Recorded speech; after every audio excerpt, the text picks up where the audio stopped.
चलिए दोस्तों, करेंगे आज की क्लास को शुरुआत। एक बार फिर से मैं आप लोगों के साथ आज की क्लास में जो टॉपिक डिस्कस करने वाला हूं, इस टॉपिक का नाम है बेटे bank reconciliation statement. Bank reconciliation statement इस चैप्टर में अभी तक जो क्लासेस हम लोगों ने की है, उन क्लासेस के बिहाफ पर मैंने आपको कुछ होमवर्क जो है वो लास्ट क्लास में दिया था, कुछ क्वेश्चंस मैंने आपको करने के लिए दिए थे। मैं एक बार लास्ट क्लास में हमने क्या किया था, लास्ट क्लास में अभी तक हमने क्या क्या कर लिया, मैं 1 मिनट में वो सारी बातें कनेक्ट कर देता हूं और फिर आज की क्लास में हम लोग आज का जो कंटेंट है उसको डिस्कस करने वाले। बेटे सबसे पहली बात, बैंक रिकॉन्सिलेशन स्टेटमेंट, ये वाला चैप्टर हम लोग डिस्कस कर रहे हैं। हमारा जो चैप्टर डिस्कस हो रहा है, इस चैप्टर का नाम है बेटे बैंक रिकॉन्सिलेशन स्टेटमेंट। और मैं आप लोगों को बता दूं कि जो बैंक रिकॉन्सिलेशन स्टेटमेंट, ये जो चैप्टर है, इसे हम लोग शॉर्ट फॉर्म में बीआरएस के नाम से जानते हैं। जैसा कि आपको मैंने बताया था कि बीआरएस का जो कंसेप्ट है वो ये है कि एक बिजनेसमैन अपनी अकाउंटिंग बुक में बनाता है cash book with bank column, और सिमिलर लेवल पर बैंक अकाउंटिंग एंट्री को रिकॉर्ड करने के लिए बनाता है पासबुक। तो बिजनेसमैन ने तो बना दी कैश बुक और बैंक ने बना दी पासबुक। जो ट्रांजैक्शन हमारी कैश बुक में है, सेम ट्रांजैक्शन जो है वो पासबुक में भी होनी चाहिए। और अगर मान लीजिए दोनों ट्रांजैक्शन दोनों बुक में सेम है और बैलेंस एज पर कैश बुक और बैलेंस एज पर पासबुक अगर सेम है, फिर हमें इस चैप्टर की रिक्वायरमेंट नहीं है।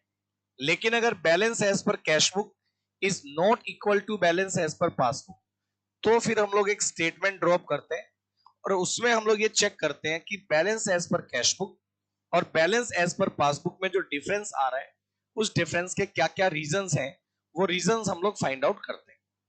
तो चलिए, आज की जो क्लास है उसमें मैं आप लोगों को जो बताने वाला हूं, वेरी फर्स्ट क्लास में मैंने बैलेंस एज पर कैश बुक और बैलेंस एज पर पासबुक दोनों में आने वाले जो डिफरेंस के रीजंस थे, वो मैंने रीजंस आपको बताए थे। और रीजंस को बताने के बाद फिर हमने क्या किया, मैंने आपको बताया कि बैंक रिकॉन्सिलेशन स्टेटमेंट बनाने का क्या तरीका है।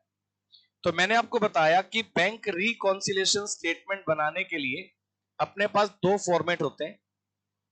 पहला फॉर्मेट होता है without help of amended cash book और सेकंड फॉर्मेट होता है with the help of amended cash book. एक होता है without help of amended cash book, एक होता है बेटे with the help of amended cash book. अब without help of amended cash book में हमने क्या किया, दो तरह के क्वेश्चन है, जहां बैलेंस एज पर कैश बुक हमें गिवन हो और जहां बैलेंस एज पर पासबुक हमें गिवन हो। अगर बैलेंस एज पर कैश बुक गिवन है तो उससे हम लोग बैलेंस एज पर पासबुक फाइंड आउट करते हैं, और जहां बैलेंस एज पर पासबुक गिवन हो वहां हम लोग बैलेंस एज पर कैश बुक को फाइंड आउट करते हैं। ऐसा मैंने आपको करवाया था amended cash book, sorry BRS में without help of amended cash book. आज की जो क्लास है, अब देखो इसके बिहाफ पर ये जो क्वेश्चंस मैंने आपको करवाए, कुछ क्वेश्चंस मैंने कैश बुक से पासबुक वाले करा दिए, कुछ क्वेश्चन मैंने पासबुक से कैश बुक वाले करा दिए, और मैंने इसके बिहाफ पर आपको कुछ क्वेश्चंस जो मेरी बुक में है, मैंने होमवर्क में प्रैक्टिस के लिए आप लोगों को दे दिया। अब तीसरा जो मेरे पास केस है, केस नंबर थर्ड, वो है जी with the help of amended cash book. हम लोग जो है अमेंडेड कैश बुक वाला कंसेप्ट लेकर चलने वाले। अब आज की जो मेरी पूरी क्लास है वो इसी टॉपिक पर है कि अमेंडेड कैश बुक क्या होता है, उसे हम लोग कैसे बनाएंगे, और अमेंडेड कैश बुक की हेल्प के साथ बीआरएस कैसे बनाएंगे। बेटे देखो, मैं सबसे पहले आपको बता दूं, हम जो ये सीए फाउंडेशन की क्लास कर रहे हैं, इसमें वो बच्चे जो 11th और 12th में कॉमर्स पढ़ के आए, जो बीआरएस को 11th क्लास में भी पढ़ के आए, अब उन्हें क्या लगता है कि यार जो बीआरएस हमने 11th क्लास में पढ़ा था वही है तो ये वही बेटे, लेकिन अभी अंडरस्टैंडिंग लेवल 11th की वजह थोड़ा सा अच्छा हो गया, तो कंसेप्चुअल पढ़ सकते हैं, पहली बात। दूसरा, ये जो अमेंडेड कैश बुक वाला टॉपिक मैं आपको पढ़ाने जा रहा हूं, जनरली 11th क्लास में इसका बहुत ज्यादा टॉपिक नहीं आता है, या कुछ टीचर इसको स्किप भी कर देते हैं। जबकि मैंने क्या देखा है, सीए फाउंडेशन के एग्जाम पेपर में जो 10 मार्क्स का क्वेश्चन आता है, उसमें मेजोरिटी ऑफ क्वेश्चन जो है कई बार अमेंडेड कैश बुक वाले आए, यानी ज्यादा क्वेश्चन अमेंडेड कैश बुक वाले आए और कम क्वेश्चन सिंपल बीआरएस वाले आए। और रिसेंटली जो मैं पिछले 2-3-4 अटेम्प्ट्स की बात करूं तो एग्जामिनर में आईसीएआई ने अमेंडेड कैश बुक को ज्यादा वैल्यू दी है बजाय सिंपल आपके बीआरएस की। तो मैं आज की जो क्लास है बेटे उसमें मैं आपको with the help of amended cash book BRS कैसे बनाएंगे वो मैं आपको आज बताने वाला हूं। ठीक है, तो आपको पहले 10 मिनट है ना मेरी बातों को समझना है कि बीआरएस में अमेंडेड कैश बुक का रोल क्या है। देखो जब तक आपको रोल समझ में नहीं आएगा आप कोई भी बुक बनाएंगे ना आपको क्लियर ही नहीं होगा। रोल समझना बड़ा जरूरी है, उसी के बाद आप बीआरएस बना सकते हैं। तो पहले मेरे को ये बताओ आपको मेरी क्लास आज तक की जो है ये समझ में आ रही है? लाइव क्लास जो हम लोग कर रहे हैं उसमें कोई दिक्कत तो नहीं किसी को? हाँ जी, लाइव क्लास कर रहे हैं जो इसमें किसी को दिक्कत तो नहीं है बताइए। और जो लोग लाइव क्लास के बाद इसको रिकॉर्डेड में करेंगे मेरे को लगता है वहां भी मैं बिल्कुल ओके चला रहा हूं और मेरे ख्याल से कोई ज्यादा सी क्वेरीज है नहीं। और जैसा कि आपको पता है कि आप लोगों के पास मेरा कॉन्टेक्ट नंबर है तो वहां आप मेरे को व्हाट्सएप से भी जो इंक्वायरीज है वो आप कर सकते हैं या जो भी डाउट्स है वो ले सकते हैं। मैं आपको बता दूं लास्ट क्लास में जो मैंने मेन क्वेश्चन है आपकी बुक में 1 से लेकर 13 तक, एक तो वो मैंने आपको करने के लिए दिए थे और कम से कम आपको उतने क्वेश्चन तो कर लेने चाहिए थे। 1 से लेकर 13 में से रेंडमली मैंने क्वेश्चंस आपको करवा दिए थे और लगभग क्वेश्चन हमारे क्लास में हो गए थे और मैंने बोला था कि कुछ बचे हुए क्वेश्चन जो 2-4 थे वो आप होमवर्क में कर लीजिएगा। इसके अलावा मैंने आपको आज उसके आगे का इसी मेन क्वेश्चंस में आगे का जो पोर्शन है वो अमेंडेड कैश बुक है जो आज मैं डिस्कस करने वाला हूं। जहां मेन क्वेश्चन खत्म होते हैं उसके बाद आईसीएआई के मॉड्यूल के क्वेश्चन है जिनमें से पहले 1 से लेकर 9 तक ऐसे क्वेश्चंस थे जो without help of amended cash book बनाए जा सकते थे। तो मैंने बोला था इनको भी आप प्रैक्टिस कर लीजिएगा। और फिर मैंने बोला था कि मेरी बुक में प्रीवियस ईयर क्वेश्चन जिसको सोल्ड स्कैनर या पास्ट ईयर क्वेश्चन आप बोल सकते हो, टोटल मेरी बुक में 31 क्वेश्चंस हैं। पुराने पुराने क्वेश्चन भी मैंने उठा रखे हैं उसमें। मैंने बोला था उसमें भी without help of amended cash book वाले जो क्वेश्चन है वो आप कर लीजिए। ठीक है जी, तो चलिए अब मैं आप लोगों को आज की जो क्लास करवा रहा हूं बेटा उसमें हम लोग बात कर रहे हैं bank reconciliation statement,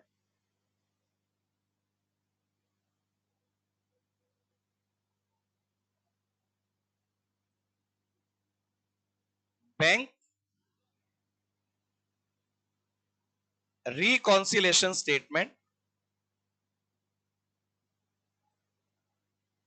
with help of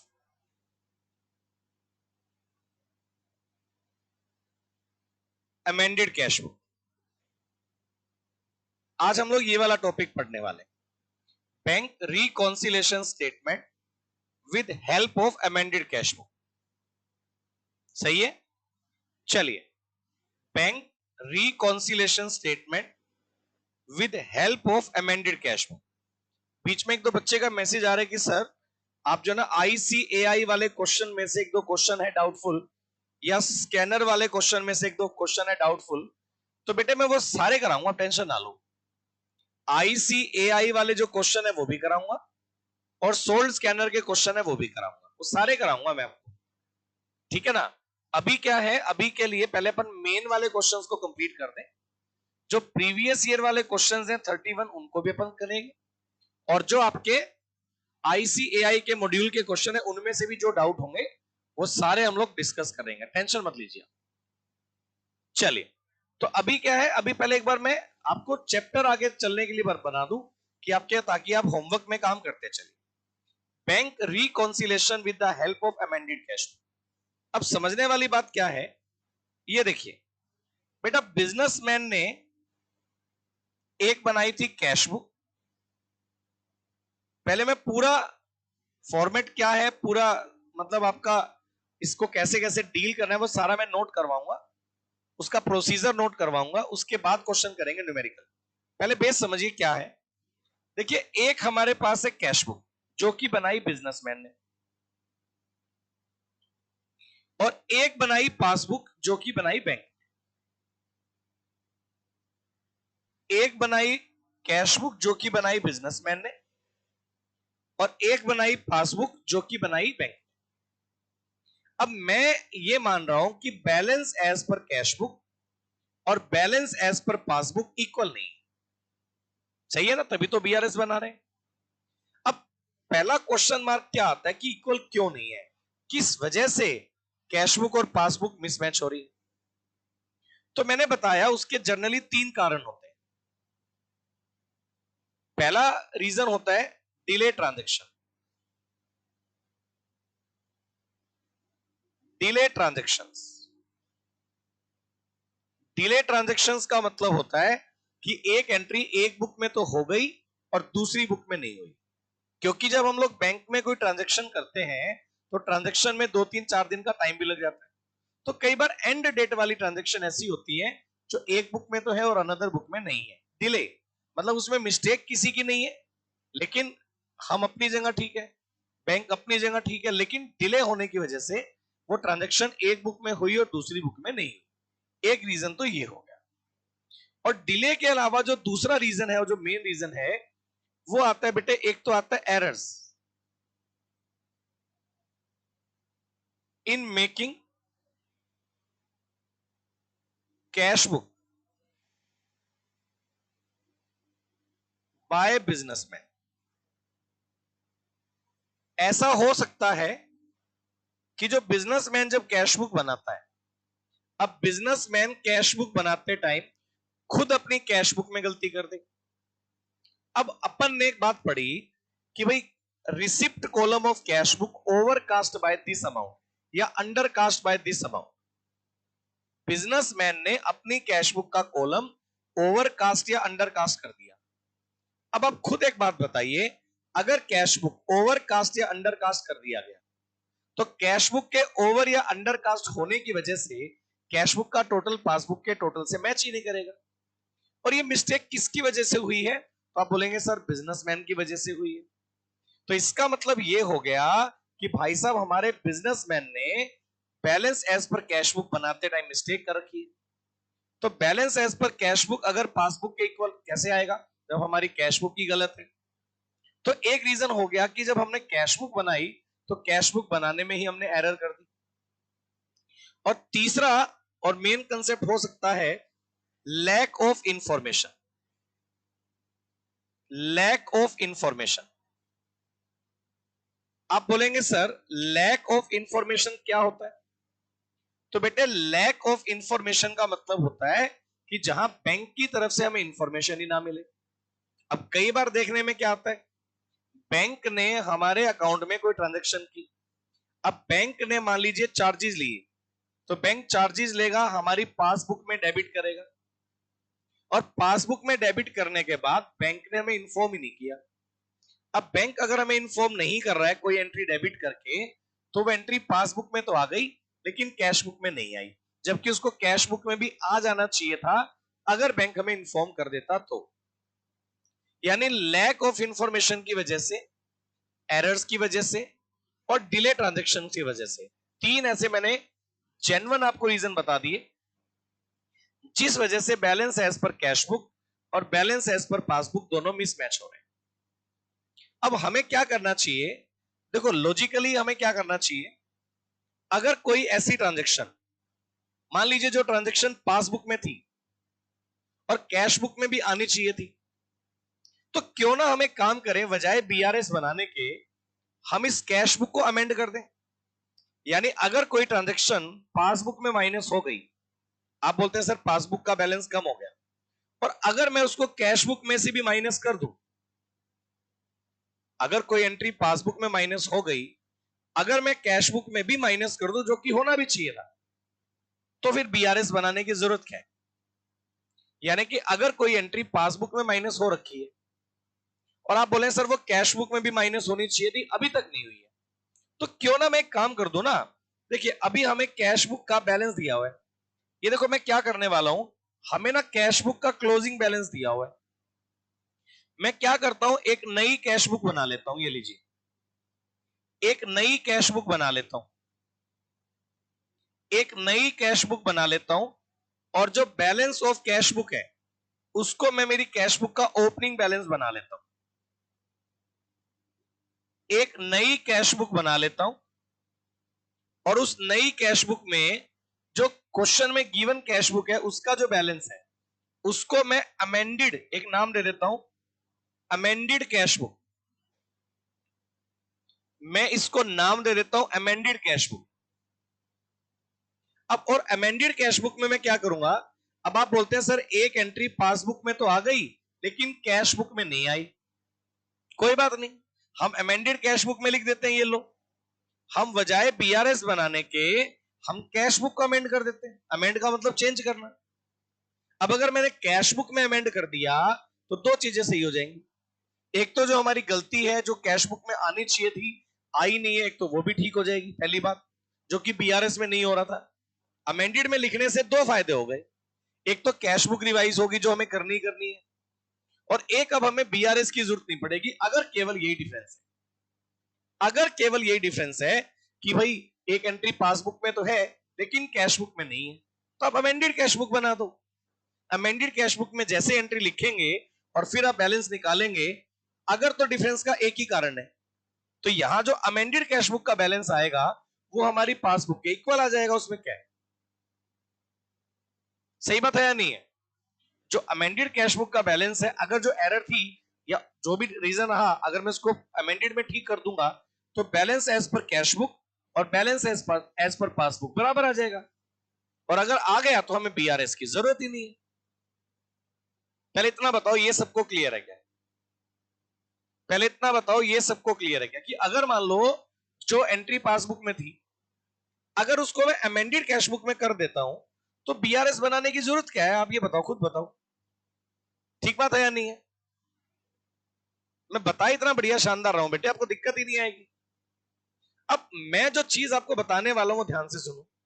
अब बैलेंस एज पर कैश बुक और बैलेंस एज पर पासबुक दोनों मिसमैच थे। मैंने एक नई बुक बना दी जिसका नाम दे दिया अमेंडेड कैश बुक। और जो एंट्री, अब देखो मैं क्या करने वाला हूं अमेंडेड कैश बुक में, मैं पहली बात जो एंट्री पासबुक में प्लस माइनस हो गई कैश बुक में भी माइनस होनी चाहिए थी, उनको मैं अमेंडेड में माइनस कर दूंगा। जो एंट्री पासबुक में प्लस है, अब जैसे बैंक ने किसी कस्टमर ने हमारे अकाउंट में डायरेक्टली पैसा जमा किया, अब कोई कस्टमर अगर डायरेक्टली हमारे अकाउंट में पैसा जमा करेगा तो एंट्री कौन सी बुक में आ जाएगी? पासबुक में आ जाएगी। लेकिन कैश बुक में नहीं आई तो उसको मैं अमेंडेड कैश बुक में कैश बुक में भी लिख दूंगा। ठीक बात है या नहीं है? तो कुछ एंट्री ऐसी हैं जो कैश बुक में है, सॉरी पासबुक में है लेकिन कैश बुक में नहीं थी, उसको मैं अमेंडेड में कर दूंगा। ठीक, अब मैं प्रोसीजर लिखवाऊंगा अभी, आप टेंशन ना लीजिए। मैं आपको आइडिया आपके माइंड में एक आइडिया दे रहा हूं कि अगर कोई एंट्री पासबुक में है और आपको लगता है सर ये तो अमेंड कैश बुक में भी आनी चाहिए थी, उसको मैं अमेंडेड में लिख दूंगा। पहले तो मैं ये ठीक करूंगा।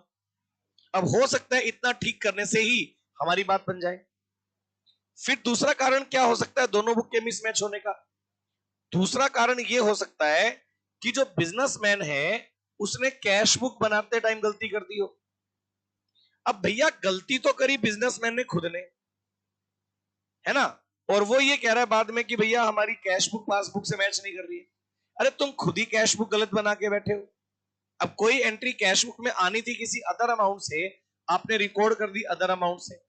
कोई एंट्री आपने दो बार रिकॉर्ड कर दी, कोई एंट्री आपने ओवरकास्ट या अंडरकास्ट कर दी। तो ऐसी सिचुएशन में अगर कोई एरर आपसे कैश बुक बनाते टाइम हो गई है तो उसे भी कहां ठीक किया जा सकता है? अमेंडेड कैश बुक में ठीक किया जा सकता है। अगर बिजनेसमैन ने कोई ऐसी मिस्टेक कर दी जो कि अमेंडेड कैश बुक में आपने कर रखी है, सॉरी कैश बुक में आपने कर रखी है, और उसकी गलती की वजह से बैलेंस पासबुक से मैच नहीं कर रहा, तो अगर कोई मिस्टेक आपसे इस कैश बुक में हुई है, बिजनेसमैन से हुई है, तो उस गलती को हम अमेंडेड कैश बुक में ठीक कर देंगे। उसमें क्या ही है? तो जो गलतियां बिजनेसमैन ने की थी कैश बुक बनाते टाइम उसको भी हम अमेंडेड कैश बुक में ठीक कर देंगे। और कोई एंट्री जो कैश बुक में रिकॉर्ड ही नहीं हुई है पासबुक में हो रखी है उसको भी हम कैश बुक में रिकॉर्ड कर देंगे। तो फर्स्ट प्रायोरिटी हमारी ये होगी कि हम लोग अमेंडेड कैश बुक बनाकर पहले जो मिस्टेक्स है उनको ठीक करें, और उसके बिहाफ पर जो अमेंडेड कैश बुक का बैलेंस निकलेगा, अगर अभी भी कुछ ट्रांजैक्शंस हैं जो कैश बुक अमेंडेड में नहीं आई लेकिन वो डिफरेंस का रीजन है, कुछ ट्रांजैक्शन अभी बच जाएंगे, मैं लिखवाऊंगा, कि most of the transaction amended cash book में हो गई, और अगर इसके बाद भी जो अमेंडेड कैश बुक से बैलेंस निकलेगा, balance CD amended cash book से निकलेगा, अगर आप ये कहते हैं सर ये अभी भी हमारी पासबुक से मैच नहीं कर रहा है, मोस्ट ऑफ द ट्रांजैक्शन आपने अमेंडेड कैश बुक में ठीक कर दी और बावजूद उसके आपका बैलेंस एज पर cash book amended cash book passbook के इक्वल नहीं है, तो फिर आपको क्या करना पड़ेगा, तो आपको बीआरएस बनाना पड़ेगा। अब फिर हम लोग बनाएंगे बीआरएस, लेकिन अब जो बीआरएस बनेगा, एक बात मैं आपको बता दूं, अब जो बीआरएस बनेगा उस बीआरएस में balance as per amended cash book आएगा। अब जो बीआरएस बनेगा उसमें balance as per amended cash book आएगा, यानी कि मोस्ट ऑफ द ट्रांजैक्शन को आपने रेक्टिफाई या जो भी डिफरेंस था वो आपने किस में ठीक कर दिया, अमेंडेड कैश बुक में ठीक कर दिया। और उसके बावजूद भी कोई ऐसी ट्रांजैक्शन है जिसे अमेंडेड कैश बुक में नहीं लिखा जा सकता, मैं बताऊंगा उसे फिर कहां लिखेंगे, बीआरएस में। तो आपको क्या करना है, जो अमेंडेड कैश बुक का बैलेंस बचेगा वो आप किसका बेस बना देंगे, बीआरएस का, और बची हुई कुछ ट्रांजैक्शन जिसे हम अमेंडेड कैश बुक में ठीक नहीं कर पाए थे उसे हम फिर बीआरएस में रिकॉर्ड करेंगे। ये तरीका होगा, यानी with the help of amended cash book दो चीजें बनाऊंगा, एक बनाऊंगा अमेंडेड कैश बुक, एक बनाऊंगा बीआरएस, दो चीजें बनाऊंगा। अब बताओ बात समझ में आई क्या, अब बताओ बात समझ में आई क्या।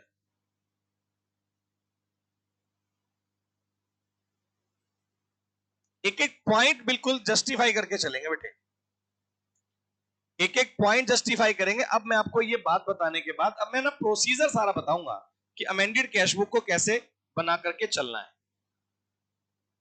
अब मैं आपको प्रोसीजर बताऊंगा कि कैसे अमेंडेड कैश बुक को बना करके चलना है। तो ये देखिएगा, सबसे पहली बात क्या है आप समझिएगा, लिखिएगा procedure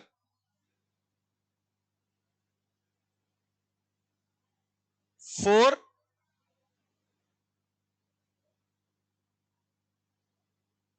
preparation of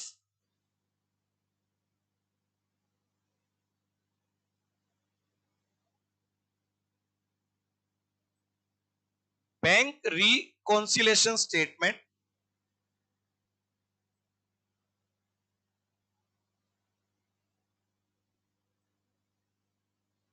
with help of amended cash book.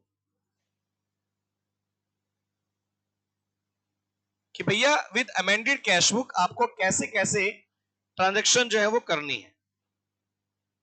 With help of amended cash book आपको क्या क्या करना है, स्टेप नंबर 1 लिखिए। आपको मैं पूरा प्रोसीजर बताऊंगा, स्टेप नंबर 1 लिखिए। मैं प्रोसीजर बताऊंगा, 15 मिनट मैक्सिमम लगेंगे। एक एक प्रोसीजर नोट करवाने के बाद फिर मैं क्वेश्चन में वो प्रोसीजर आपको पुट करके दिखाऊंगा, आपके क्वेश्चन आराम से निकलने स्टार्ट हो जाएंगे। स्टेप नंबर 1 पर firstly prepare a cash book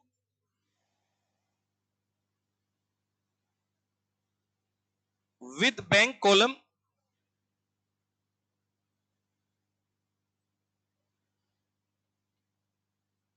name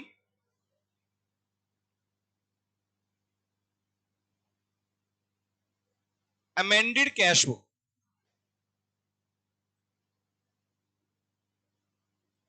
and it will be started with balance given as per cash book. सबसे पहले आपको एक कैश बुक बनानी है विद बैंक कॉलम जिसका नाम होगा अमेंडेड कैश बुक, और इसे हम लोग स्टार्ट करेंगे विद बैलेंस एज पर कैश बुक।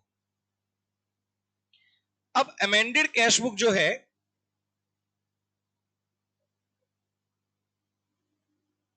ये हमें बनानी है बेटे। अमेंडेड कैश बुक जो है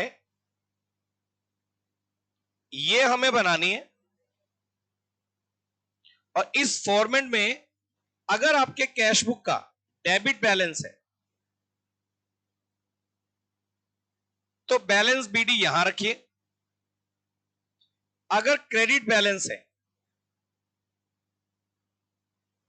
तो आपका जो ओपनिंग बैलेंस बीडी है उसको यहां रखिए। अमेंडेड कैश बुक में बैलेंस बीडी को आप रखिए। अब उसके बाद आपको क्या करना है सुनिए, जो भी बैलेंस है वो लिख लिया। स्टेप नंबर 2 पर अब अमेंडेड कैश बुक बनाने के दौरान हम सबसे पहले किन मिस्टेक को ठीक करेंगे?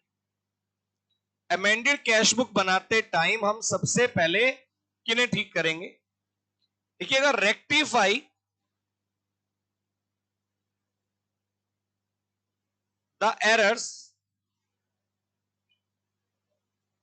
which are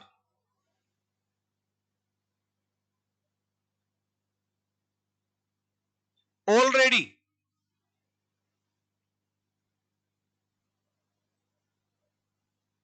committed in cash book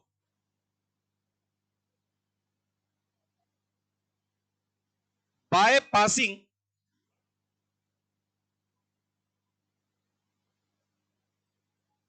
rectify entries। बेटे सबसे पहले आपको वो गलतियां ठीक करनी है जो बिजनेसमैन ने खुद ने कैश बुक बनाते टाइम कर दी थी। अब जब हम अपनी खुद की कैश बुक बना रहे थे, बिजनेसमैन ने जब पहली बार कैश बुक बनाई होगी, तो कैश बुक बनाते टाइम अगर बिजनेसमैन से कोई खुद से ही कोई एरर हो गई थी और जिस एरर की वजह से कैश बुक का बैलेंस पासबुक से मैच ही नहीं कर रहा था, तो उस एरर को आप इटसेल्फ अमेंडेड कैश बुक में ठीक करो। अब वो एरर्स कौन कौन सी जनरली हो सकती है, कॉमनली कौन कौन सी एरर वो हो सकती है? नंबर 1, ऐसी कौन सी एरर्स हैं जो कॉमनली हो सकती है? नंबर 1 लिखिएगा, overcasting,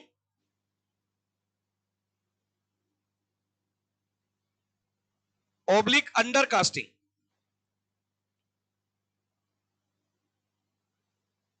overcasting oblique undercasting of debit oblique credit side of cash book.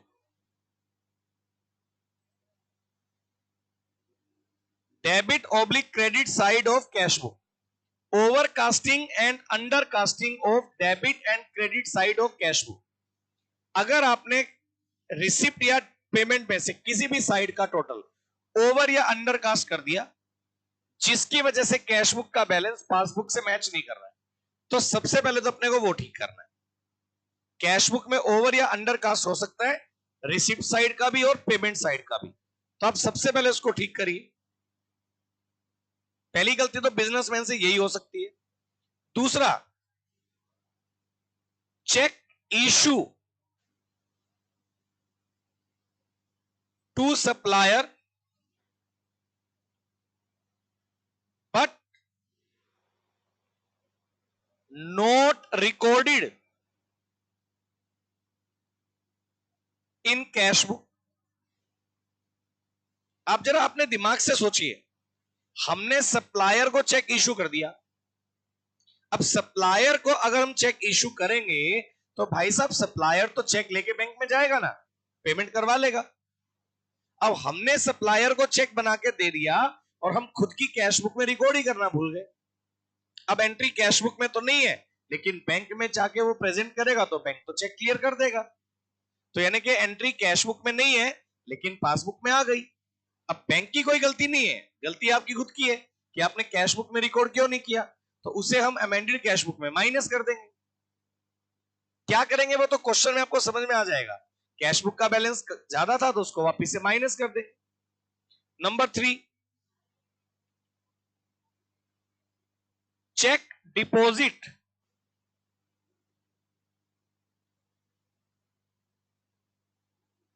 into the bank but not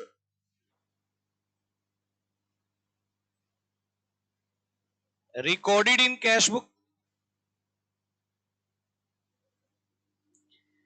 Check deposit into the bank but not recorded in cash book. यानी कि entry, अब सुनिए, cheque deposit into the bank, हमने एक cheque bank में deposit कर दिया लेकिन हम खुद के कैश बुक में रिकॉर्ड करना भूल गए।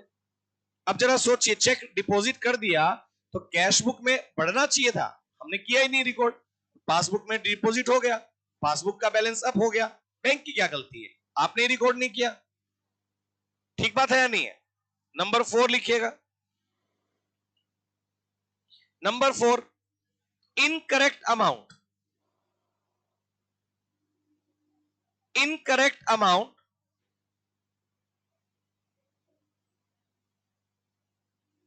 recorded in cash book. Incorrect amount recorded in cash book. बेटे इनकरेक्ट अमाउंट कौन सा होता है?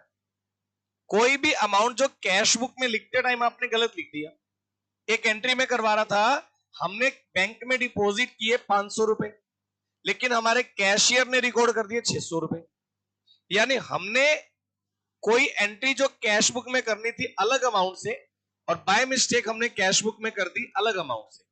तो कैश बुक बनाते टाइम यह भी पॉसिबल है कि हमने कोई इनकरेक्ट अमाउंट कैश बुक में रिकॉर्ड कर दिया हो, जिस वजह से कैश बुक का बैलेंस पासबुक के बैलेंस से मैच नहीं कर रहा। Number 5, any entry twice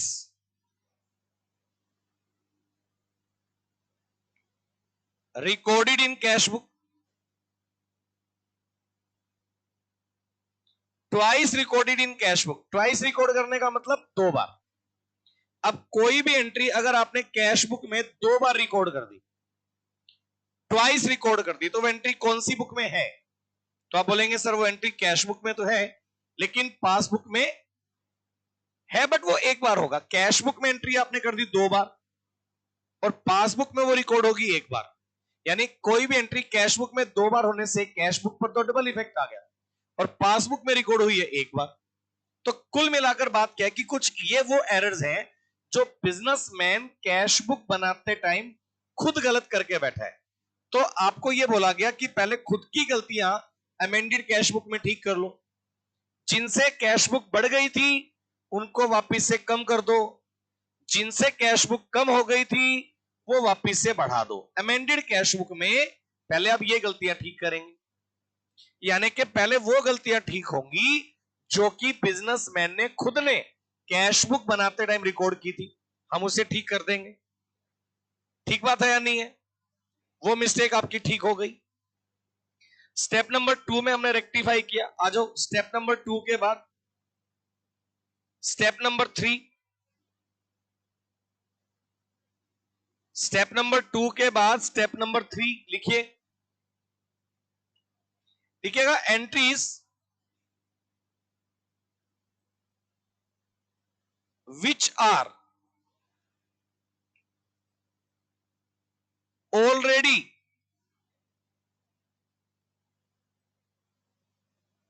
credited in passbook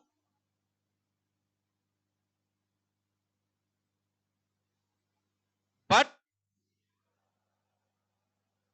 not recorded in cash book. Entries which are already credited in passbook but not recorded in cash book, वो entry जो already passbook में credit हो गई है लेकिन कैश बुक में नहीं आई। Number 1, ऐसी कौन सी एंट्री हो सकती है जो ऑलरेडी पासबुक में आ चुकी है बट कैश बुक में नहीं है? लिखिएगा amount directly deposited by the customer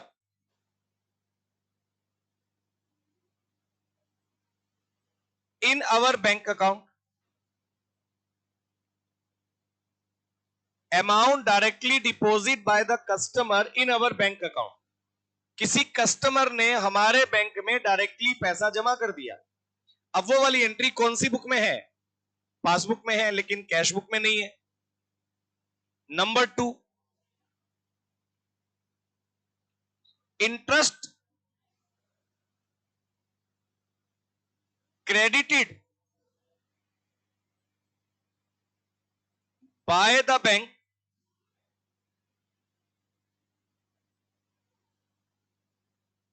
in passbook.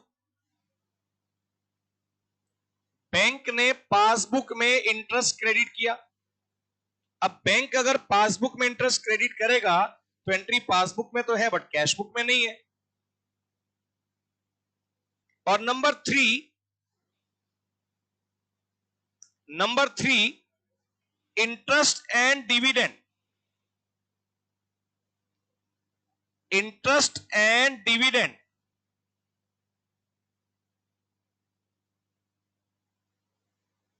collected by the bank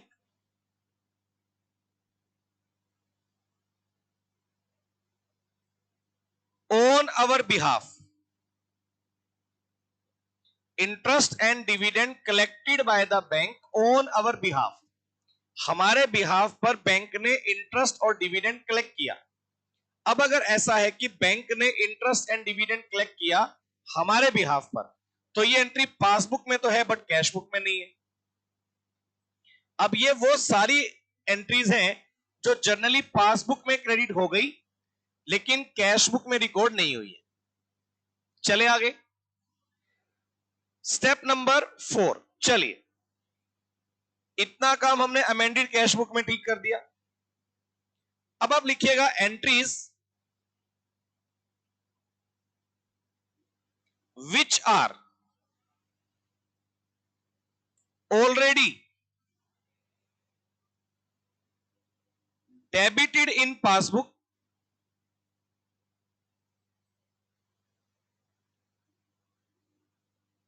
but not recorded in cash. वो एंट्री जो ऑलरेडी पासबुक में डेबिट है लेकिन जिन्हें कैश बुक में रिकॉर्ड नहीं किया गया, वो एंट्री जो ऑलरेडी पासबुक में डेबिट है लेकिन उन्हें कैश बुक में रिकॉर्ड ही नहीं किया गया. नंबर 1, ऐसी कौन सी एंट्री है जो पासबुक में तो डेबिट है लेकिन उन्हें कैश बुक में रिकॉर्ड नहीं किया गया? Number 1, interest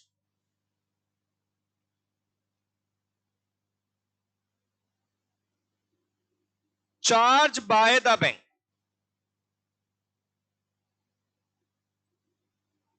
interest charge by the bank.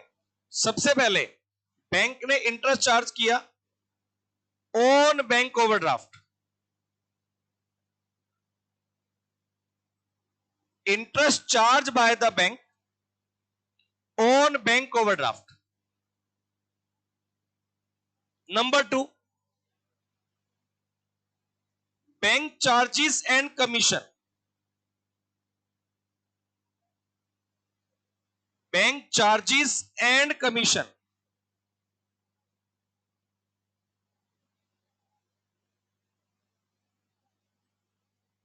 Debited bye the bank. Bank charges and commission debited bye the bank. Bank ने अगर बैंक चार्जेस या कमीशन लिया. Number 3, direct payment. नंबर 3 हम लोग लिखेंगे direct payment.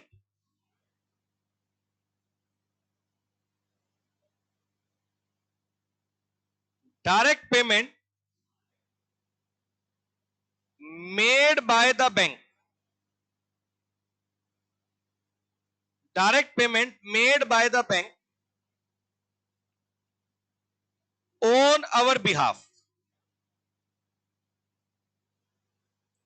Direct payment made by the bank on our behalf, हमारे behalf पर bank ने अगर डायरेक्ट पेमेंट किया तो ये वो एंट्रीज हैं जो बेटे पासबुक में डेबिट हो रखी हैं।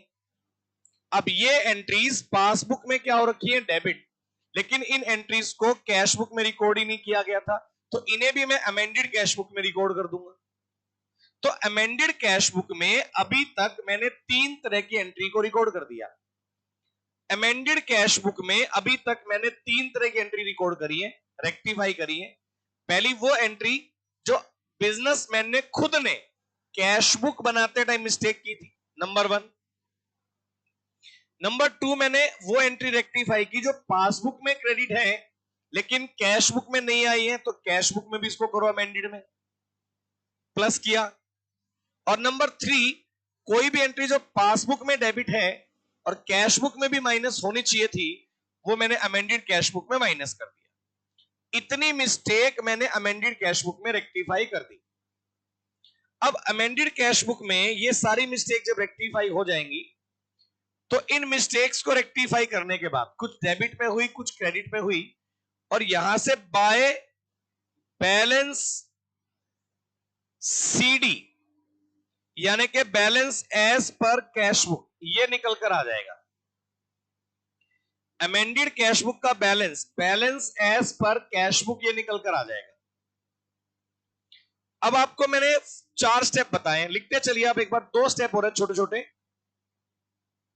स्टेप नंबर 5 थोड़ा सा है, बस 2 मिनट का और। देखिएगा, after passing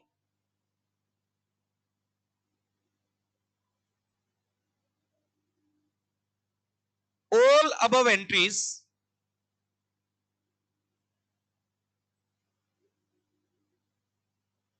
in amended cash book,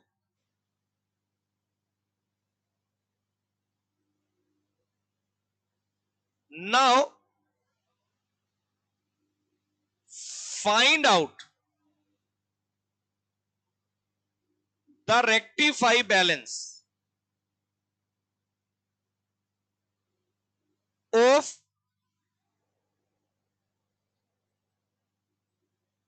amended cash book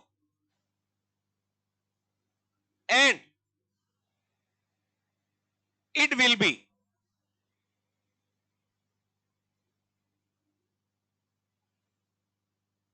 starting point of bank reconciliation statement.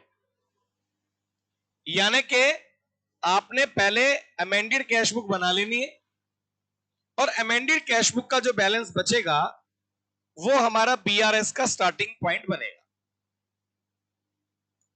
चलिए उसके बाद स्टेप नंबर 6, वो बीआरएस का स्टार्टिंग पॉइंट बनेगा। Step number 6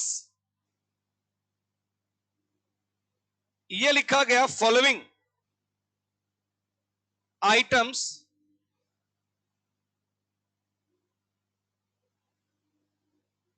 must note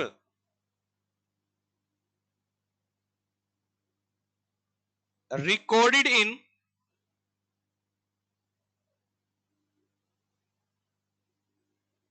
amended cash book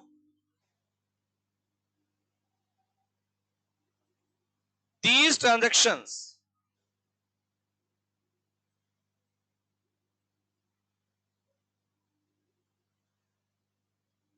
only pass in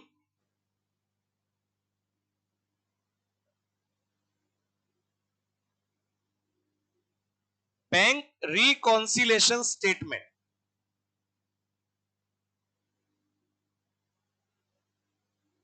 ये एंट्री केवल bank reconciliation statement में पास होंगी। अब ऐसी कौन कौन सी एंट्री है जो अमेंडेड में रिकॉर्ड नहीं हो सकती है? नंबर 1 लिखिएगा, चेक डिपॉजिट, ज्यादा नहीं है, 2 या 3 एंट्री है बस। Cheque deposit into the bank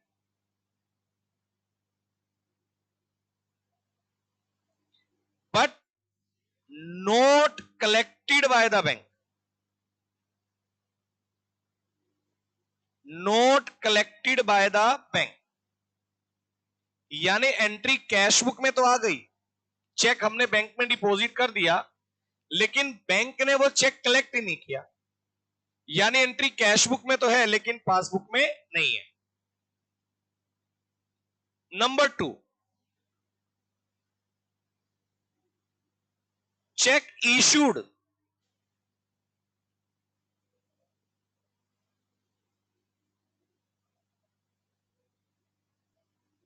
to supplier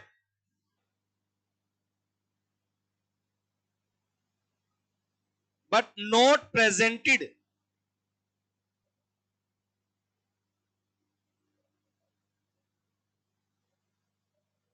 for the payment, check issued to supplier but not presented for the payment, और नंबर 3, any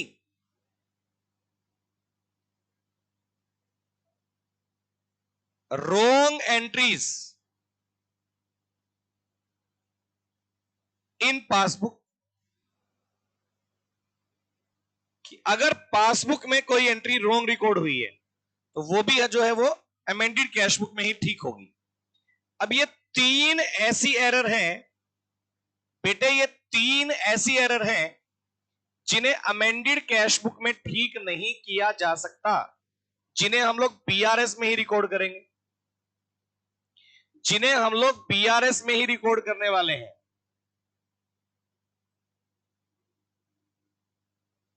बताइए क्लियर है क्या? अब यानी कि कुल मिलाकर अगर आप इस पूरे प्रोसीजर में देखेंगे तो हमने 2 चीजों को बनाया। एक, पहले हम लोग बनाएंगे अमेंडेड कैश बुक, और जब आपकी अमेंडेड कैश बुक बन जाएगी उसके बाद हम लोग बनाएंगे बीआरएस। एक हम लोग बनाएंगे अमेंडेड कैश बुक और एक हम लोग बनाएंगे बीआरएस।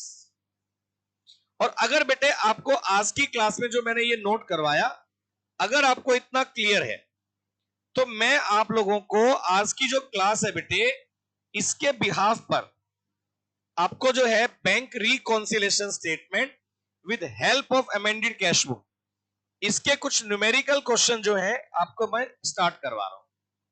और आपको मैंने अभी तक 13 मेन जो क्वेश्चन है, आप देखिएगा जरा अपनी बुक में, मैंने आपको लास्ट 13 तक करने के लिए दिया था। आपके जो मेन क्वेश्चंस थे आपकी बुक के अकॉर्डिंग पेज नंबर 6.6 तक आपको मैंने क्वेश्चन नंबर 13 करने के लिए दिया था। और अब मैं उससे आगे, ये देखिए, procedure of bank reconciliation statement when the amended cash book are use, ये मैंने आपको करवाया। यही वाला प्रोसीजर मैंने आपको नोट करवाया, इसी को समझाते हुए मैंने बताया। और फिर इसके नीचे ये देखिए मेरे पास एक क्वेश्चन है, क्वेश्चन नंबर 14 स्क्रीन पर आपको दिखाई दे रहा है। अब ये वाला जो क्वेश्चन है इसको अपन आज की क्लास में with help of amended cash book कर सकते हैं। और मेरी बात सुनिए, with the help of amended cash book जाएंगे तो यूं कह लो आधी एंट्री अपन अमेंडेड में ठीक कर देंगे और बची हुई को बीआरएस में कर देंगे। अब कोई क्वेश्चन बैलेंस एज पर कैश बुक गिवन है, आप without help of amended cash book करेंगे और बैलेंस एज पर पासबुक निकालेंगे, और with help of amended cash book करेंगे और बैलेंस एज पर पासबुक निकालेंगे। आंसर दोनों से सेम आएगा। मतलब सिर्फ क्या किया कि जो एंट्री तुम पहले सारी की सारी बीआरएस में करते थे उनमें से कुछ हमने अमेंडेड में कर दी और बची हुई हमने बीआरएस में कर दी, रिजल्ट दोनों का सेम आएगा। बस क्वेश्चन में आपको जब एग्जामिनर ये क्वेश्चन देगा आपको बता देगा कि आपको question without help of amended cash book करना है या with help of amended cash book करना है, इतना सा फर्क है। क्वेश्चन सेम है, डेटा सेम है, सिर्फ आपको यूज कौन सा मेथड करना है उसके ऊपर काम है। पहले मेरे को सब बच्चे इतनी बात बताओ, ये वाली बात समझ में आ रही है क्या? अगर आपको इतना क्लियर है तो मैं आपके लिए क्वेश्चन नंबर 14 अब ये स्क्रीन पर सोल्व करने वाला हूं। और क्वेश्चन नंबर 14 को जब हम लोग स्क्रीन पर सोल्व करेंगे बेटे,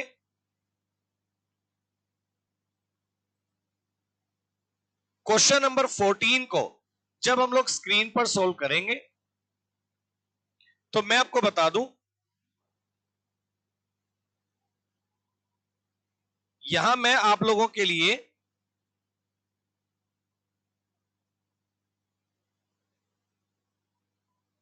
एक तो मैं आपके लिए बनाने वाला हूं अमेंडेड कैश बुक।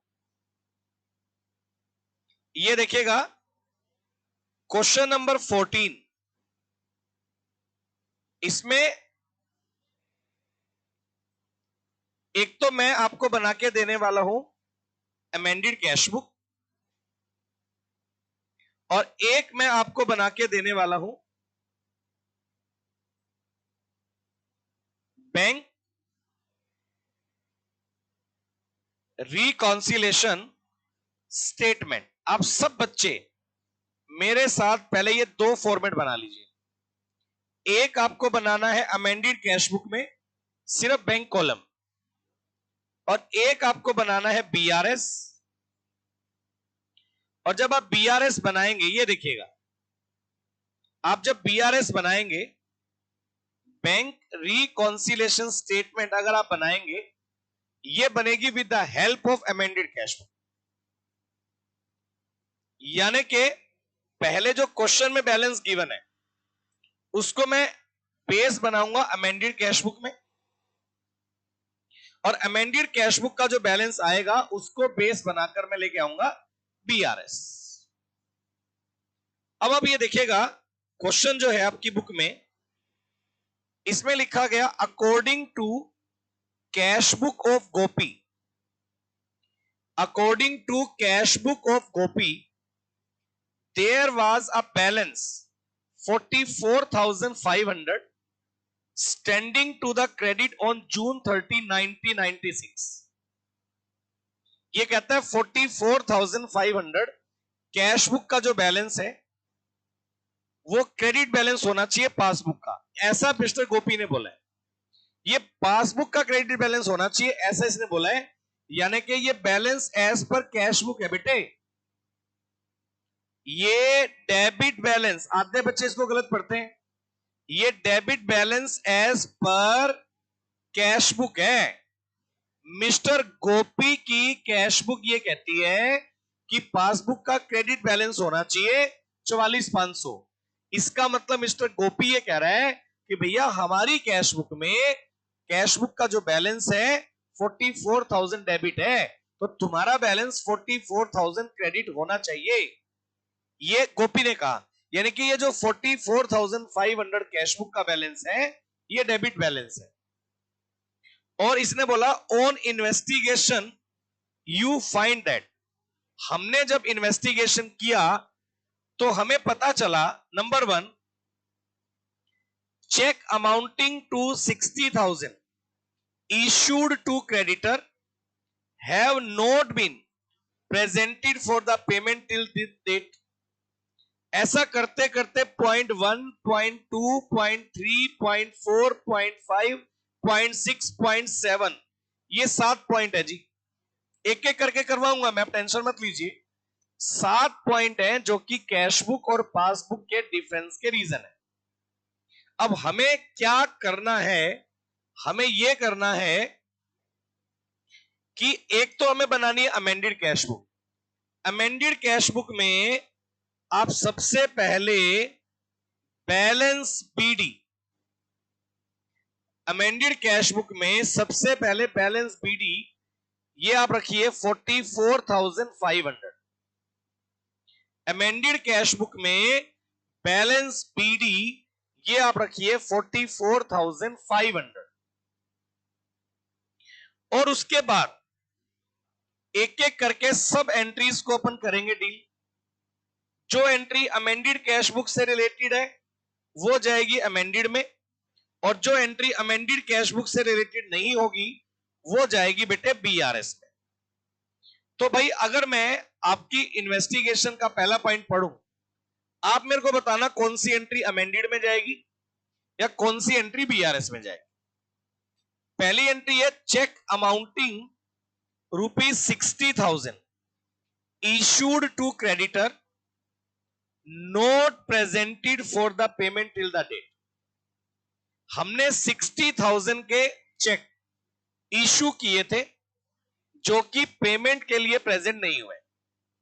अब इसमें गलती किसी की नहीं है, क्योंकि जब हमने चेक इशू किए तो उसे हम कैश बुक में रिकॉर्ड कर देंगे, और जिस सप्लायर को हमने चेक इशू किए वो पेमेंट के लिए प्रेजेंट नहीं हुआ तो बैंक उसको कम करेगा नहीं।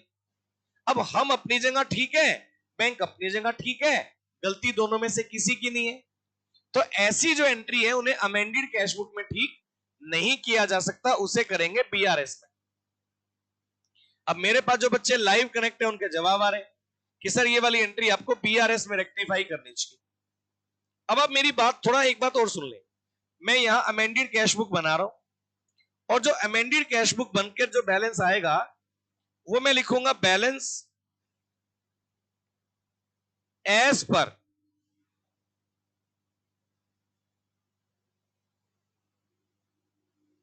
Amended cash book, balance as per amended cash book. ये जो बीआरएस का मैं बेस बनाऊंगा, जो भी बैलेंस निकलेगा उसको अपन लिखेंगे और उसमें एक एक करके मैं ये एंट्री लिखने वाला हूं। अब ये देखिए दो स्टेटमेंट आपके सामने स्क्रीन पर है। जो एंट्री अमेंडेड में आने चाहिए वो मैं अमेंडेड में लिखूंगा और जो एंट्री बीआरएस में आने चाहिए वो मैं बीआरएस में लिखूंगा। अब जैसा कि एंट्री नंबर 1 में है, cheque amounting to 60,000 issue to supplier not presented for the payment. हमने सप्लायर को चेक इश्यू किया लेकिन सप्लायर ने पेमेंट के लिए प्रेजेंट नहीं किया। अब ये एंट्री कैश बुक में तो माइनस हो गई है लेकिन पासबुक में माइनस नहीं हुई है, तो चेक इशूड लिखेगा, check issued but note presented for the payment.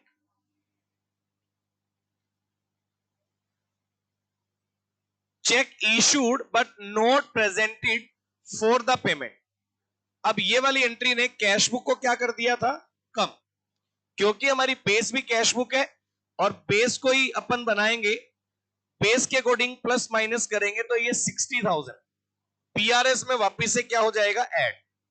Pattern वही है जो बीआरएस वाला था, बस सिर्फ ये फर्क आ गया कि कुछ एंट्री यहां कर रहा हूं और कुछ ऊपर में अमेंडेड में कर दूंगा। ठीक बात है ना। नंबर आगे पढ़िए, एडजस्टमेंट नंबर 2। ये कहता है cheque paid into the bank amounting to 1,50,000। Cheque paid का मतलब चेक डिपॉजिट है।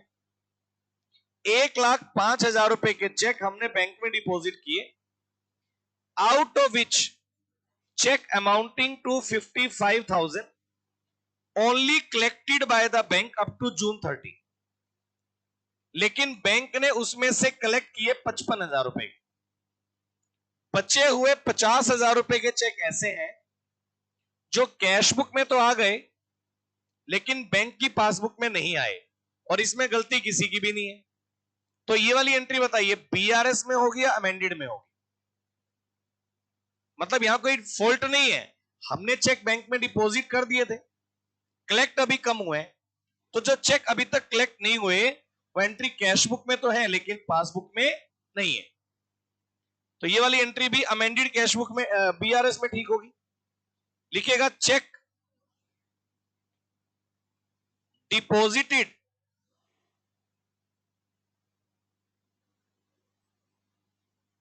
Into the bank but not collected by the bank। 50,000 का ये जो अमाउंट है ये माइनस हो जाएगा। 50,000 का ये जो अमाउंट है ये आपका माइनस हो जाएगा। एक बार के लिए मेरे को बताइए सब बच्चे, इतना आपको क्लियर है क्या? बोलो बेटे। क्लियर है सबको? माइनस हो गया। चलिए उसके बाद नेक्स्ट एंट्री क्या है, पढ़िए। ये कहता है डिविडेंड, ये वाला पॉइंट ध्यान से सुनिएगा। Dividend of ₹4,000 and rent of ₹6,000 receive by the bank, note entered in cash book. बेटे 4,000 रुपए तो डिविडेंड और 6,000 रुपए का रेंट, ये दो अमाउंट बैंक ने हमारे बिहाफ पर कलेक्ट किए। 4,000 रुपए डिविडेंड, 6,000 रुपए रेंट बैंक ने हमारे बिहाफ पर कलेक्ट किए, और ये दोनों एंट्री पासबुक में प्लस हो गई है। ये दोनों एंट्री पासबुक में प्लस हो गई है, और हमें इनको कैश बुक में भी रिकॉर्ड करना चाहिए था, बट बैंक ने हमें बताया नहीं। तो डिविडेंड के नाम पर 4,000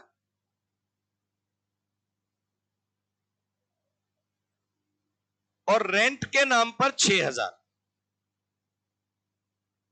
ये वाला अमाउंट वापिस से आप कर दीजिए प्लस। डिविडेंड के नाम पर 4,000 और रेंट के नाम पर 6,000 वापिस से प्लस कर दीजिए। पढ़ो अगली एंट्री क्या है। ये कहता है insurance premium up to 31 December 1996 paid by the bank 2,700 not entered in cash book. Insurance premium 2,700 bank ने पेड किया। अब बैंक अगर इंश्योरेंस प्रीमियम पेड करेगा तो वो एंट्री पासबुक में माइनस हो गई, लेकिन उसको हमने कैश बुक में रिकॉर्ड नहीं किया। अब ये 2,700 पासबुक में कम है, कैश बुक में भी कम करना पड़ेगा। लिखिएगा by insurance premium, insurance premium, ये अमाउंट है 2,700, ये आ गया 2,700, ये आ गया। उसके बाद देखिए payment side of cash book has been undercast by 50। बेटे पेमेंट साइड को अगर आप अंडरकास्ट करते हैं, मैंने आपको पहले भी बताया था, रिसिप्ट के कॉलम में से पेमेंट का टोटल माइनस करके बैलेंस निकालते हैं, और पेमेंट साइड आपने अंडरकास्ट कर दिया, पेमेंट साइड का टोटल अगर आपने कम कर दिया तो कैश बुक का बैलेंस बढ़ जाएगा। अगर आपने पेमेंट साइड का टोटल अंडरकास्ट किया, ये देखिए मैं अलग से बता रहा हूं, मान लीजिए ये कैश बुक है, ये रिसिप्ट साइड है, ये पेमेंट साइड है। अगर आपने पेमेंट साइड का टोटल कम किया, रिसिप्ट के टोटल में से पेमेंट माइनस करके बैलेंस निकालते हैं, और आपने पेमेंट साइड का टोटल ही कम कर रखा है, तो जो बैलेंस निकल कर आएगा ना वो ज्यादा निकल कर आएगा, बैलेंस ज्यादा आएगा इससे। ये मैंने कल भी करवाया था लास्ट क्लास में। बैलेंस क्या आएगा, उससे ज्यादा हो जाएगा। पेमेंट साइड को अगर आपने अंडरकास्ट किया, आपकी गलती होने की वजह से कैश बुक का बैलेंस उतना ज्यादा हो जाएगा। अब इसने लिखा है कि payment side of cash book undercast by 50। Cash book का पेमेंट साइड अंडरकास्ट करने से कैश बुक का बैलेंस बढ़ गया था, तो वापिस से 50 रुपए कैश बुक का बैलेंस कम करना पड़ेगा, और यहां लिखेंगे by error in casting. Error in casting, ये 50 रुपए कम करना पड़ेगा। कास्टिंग की वजह से जो एरर हुई उसको कम करना पड़ेगा, मैंने कर दिया। फिर पढ़िए, ये कहता है bank charges ₹50 shown in passbook has not been entered in cash book. Bank charges 50 रुपए लगे, पासबुक में आ गए, कैश बुक में नहीं आए। अब जो एंट्री पासबुक में आ गई बैंक चार्जेस वाली, कैश बुक में भी आनी चाहिए थी, तो ये बैंक चार्जेस वाली एंट्री को आप जो है अमेंडेड में लिख दो, बाय बैंक चार्जेस। कितना अमाउंट है बेटे, 50 रुपए, ये भी लिख दिया। चलो फिर कहता है एक पॉइंट और है अभी, ये कहता है bill payable of 2,000 paid by the bank but not entered in cash book. एक पॉइंट है ये, बैंक ने 2000 रुपए के बिल्स पेबल का पेमेंट कर दिया, तो फिर से वही बात हो गई कि एंट्री पासबुक में आ गई। बैंक ने पेमेंट किया, एंट्री पासबुक में आ गई, लेकिन हमने कैश बुक में रिकॉर्ड नहीं किया। 2000 रुपए पासबुक में माइनस हो गया था, कैश बुक में माइनस नहीं किया है। ये लीजिए, कैश बुक में भी माइनस कर दीजिए आप इसको। जो बिल्स पेबल आपने पासबुक में माइनस कर दिया, अमेंडेड कैश बुक में भी माइनस कर दीजिए। और ये कहता है bill receivable of 6000 has been discounted with the bank at a cost of ₹100।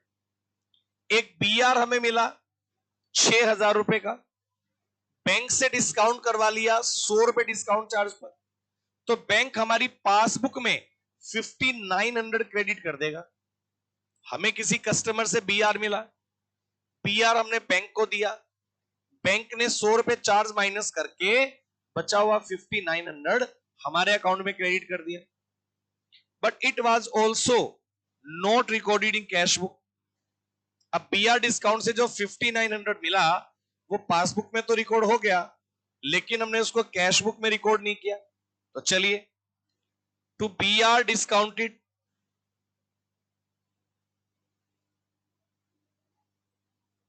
5900, ये अमेंडेड कैश बुक में आ गया।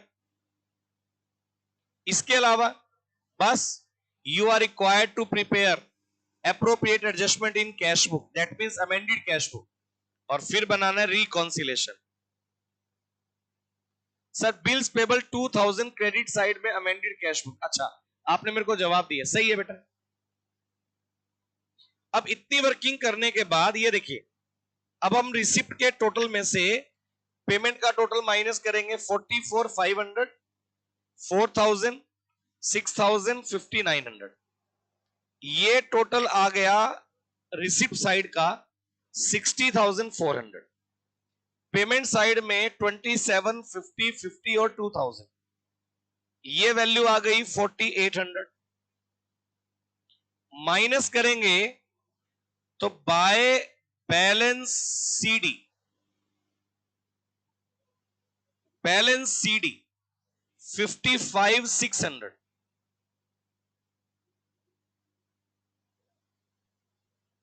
बैलेंस सीडी 55,600, ये बैलेंस आ गया। और ये जो बैलेंस सीडी बचेगा 55,600, ये हमारे पास आ गया बीआरएस का बेस। फिर हम लोग क्या करेंगे बीआरएस में, जैसा अपन बीआरएस में करते आ रहे हैं, 55,600 प्लस 60, ये बैलेंस आएगा 1,15,600, और ये बैलेंस आएगा 50,000। और यहां से बैलेंस एज पर पासबुक, ये बैलेंस बचना चाहिए। 1,15,600 माइनस 50, तो ये वैल्यू आ गई 65,600, बैलेंस एज पर पासबुक। और क्योंकि ये फेवरेबल बैलेंस है, तो बेटा ये पासबुक का क्रेडिट बैलेंस होगा। क्योंकि ये फेवरेबल बैलेंस है, तो पासबुक का क्रेडिट बैलेंस होगा। और अगर आपको इतना क्लियर है, आप कहते हैं कि सर ये हमें समझ में आ गया, तो भैया बात ऐसी है, अगर ये आपको कहते हो सर समझ में आ गया, तो बात ऐसी है कि जो मेन वाले क्वेश्चन है, मेन वाले जो क्वेश्चन है 14, 15 और 16, ये वाले क्वेश्चन जो है ये तो आप एटलीस्ट कर ही लेंगे। और 14 मैंने करवा दिया, 15, 16 ट्राई कर लीजिएगा। और उसके बाद ICAI वाले क्वेश्चन और PYQ पास्ट ईयर वाले क्वेश्चन, इन पर आप वर्किंग करना स्टार्ट कर दीजिए।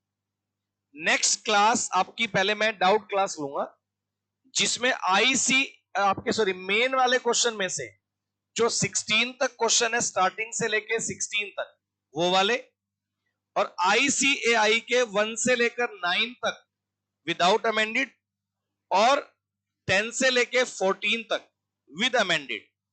ICAI तक ये वाले क्वेश्चन अपन जो है वो सारे के सारे क्लास में विदाउट डिस्कस करने वाले। जब ये काम होगा तब उसके बाद PYQ पर हम बात करेंगे। तो आज के लिए इतना करेंगे, अगली क्लास में फिर हम लोग ये क्वेश्चंस आप करके आइए, अगली क्लास में फिर आगे की बात करेंगे। सही है बेटे, आज के लिए इतना करेंगे। थैंक यू सो मच, मिलते हैं अगली क्लास में, बाय।